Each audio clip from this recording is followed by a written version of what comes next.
네, 도종환 의원입니다. 1986년에 있었던 체르노빌 원전 사고는 역대 최악의 원전 사고입니다. 똑같이 국제 원자력 사고 중에 최고 등급, 최고 단계인 7단계로 분류되는 사고가 후쿠시마 원전 사고입니다. 2011년 이후 10년 동안 일본에서는 원전이 21기가 줄었고 미국에서도 10기가 줄었습니다. 후쿠시마 원전 사고는 원전의 위험성을 인류에게 경고하는 아주 무거운 경고 신호로 받아들이고 있습니다. 그런데 윤석열 전 검찰총장은 지역 일간지와의 인터뷰에서 일본에서도 후쿠시마 원전이 폭발한 게 아니다. 원전 자체가 붕괴한 것은 아니니 기본적으로 방사능 유출은 안 됐다고 말하는 것을 보고 저희는 이게 사실이라면 경악할 만한 일이다라고 생각을 하면서 놀라움을 금할 수 없습니다. 이런 분이 대통령 되겠다고 하는 욕심만 있지 이렇게 원전에 대해서 무지할 수가 있나, 정말 대통령 후보로서 자격이 없다라는 생각이 들어서 오늘 저희가 기자회견 자리를 만들어서 저희들의 입장을 밝히고자 합니다. 오늘 함께해 주신 분이 네 분이 계시는데요.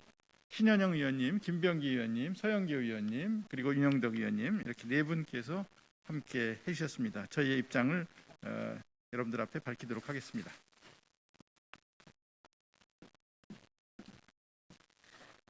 성명서. 윤석열 전 검찰총장의 망언을 규탄한다. 국민 앞에 공식 사과하고 망언에 대해 책임질 것을 촉구한다. 1일 1망언을 자초하는 윤석열 전 검찰총장은 국민께 공식 사과하고 발언에 대해서 책임지는 모습을 보여야 할 것입니다. 윤석열 전 총장은 지역 일간지와 가진 인터뷰에서 일본에서도 후쿠시마 원전이 폭발한 것은 아니다 라고 하며 원전 자체가 붕괴한 것은 아니니 기본적으로 방사능 유출은 안 됐다고 말한 사실이 알려지며 언론과 여야 할 것 없이 엄청난 비판을 받고 있다. 인터뷰 형식을 취한 문제의 망언은 온라인 커뮤니티를 중심으로 빠르게 퍼지다가 밤늦게 별다른 설명 없이 삭제되어 검열 논란까지 불거졌습니다.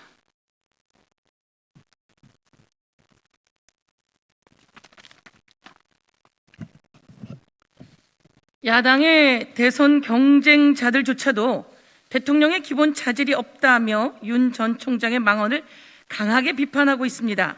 여러 언론사들도 윤석열 전 총장의 태도와 인식 그리고 메시지는 권력욕에만 눈이 어두운 준비 안 된 후보다, 권력욕에만 눈이 어두운 준비 안 된 후보다라고 언론들도 비판을 가하고 있습니다. 윤석열 전 총장은 대통령 후보로서 자격이 없습니다.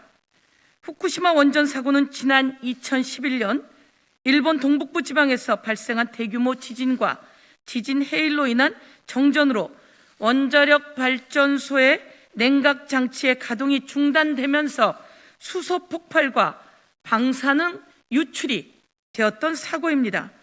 막대한 인명 피해를 발생시킨 체르노빌 원전 사고와 함께 국제 원자력 사고 등급 최고 단계인 7단계로 분류되어 있고 일본 안팎으로 큰 피해가 유발됐습니다.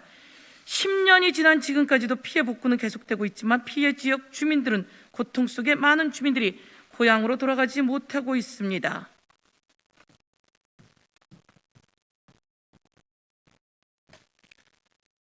우리 정부는 후쿠시마 해역의 수산물 수입을 금지하고 있습니다.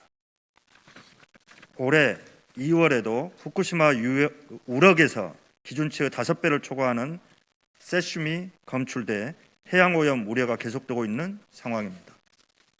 원전 사고 악영향과 오염수 방출 후 위험성은 현재까지도 계속되고 있습니다. 일본 정부 무책임에 일본 시민사회와 전문가 그룹에서도 문제를 지적하고 있습니다.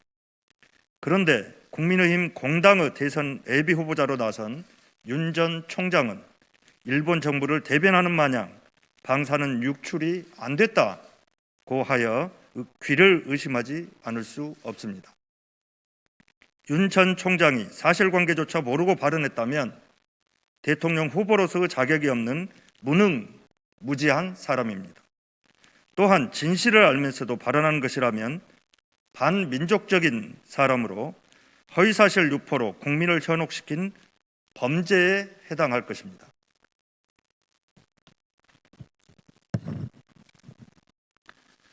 이뿐만 아니라 윤 전 총장의 보기에도 흉한 쩍벌 자세, 코로나 위험 상황에서도 마스크를 잘 안 쓰고 반말을 쓰는 태도, 일주일에 120시간 노동 발언, 저출생과 페미니즘의 인과성 언급, 병에 걸려 죽는 식품이면 몰라도 없는 사람은 부정식품보다 아래도 선택할 수 있게 해줘야 한다는 수없이 많은 망언들이 있었습니다.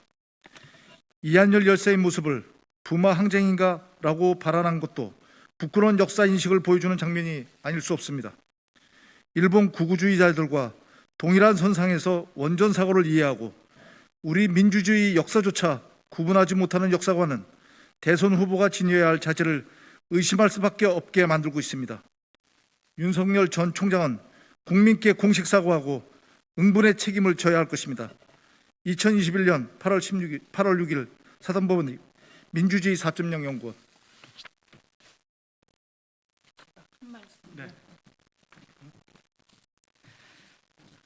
윤석열 전 총장이 방사능 유출이 없었다고 합니다. 이게 후쿠시마에서 나온 기억 농산물입니다. 후쿠시마에서 이런 기억 농산물이 나왔고 올해도 후쿠시마 앞바다 우럭에서 세슘이 발견되는 사태가 발생했습니다. 과연 이런 농산물 먹으면서 발언 한번 해보시지요. 윤석열 전 총장님, 이렇게 하고도 대선 후보의 자격이 있다고 보십니까? 그동안 검찰총장으로서 얼마나 직권을 남용했는지도 우리는 살펴봐야 합니다. 이런 농산물 먹으면서 직접 인터뷰하시죠. 대한민국 그리고 세계인들이 입을 피해 이에 대해서 언제나 조심해야 합니다. 그럼에도 불구하고 망언을 발언했습니다. 망언을 하고 제대로 사과도 하지 않았습니다. 얼버무리며 얼렁뚱땅 변명하기로 일관되었습니다. 이제 얼렁뚱땅 변명하는 것은 어디에서 배웠는지요? 국민 앞에 공식 사과해야 합니다. 그리고 책임지는 자세를 보여야 합니다. 국민들은 이렇게도 말합니다. 일본 정치인으로 출마하는 거 아닙니까? 라고까지 이야기합니다. 일본 정치인으로 출마하는 것이 맞지 않을까요? 이렇게 다시 한번 묻고 싶습니다. 국민 앞에 공식 사과하고 책임지는 모습을 보일 것을 촉구하겠습니다.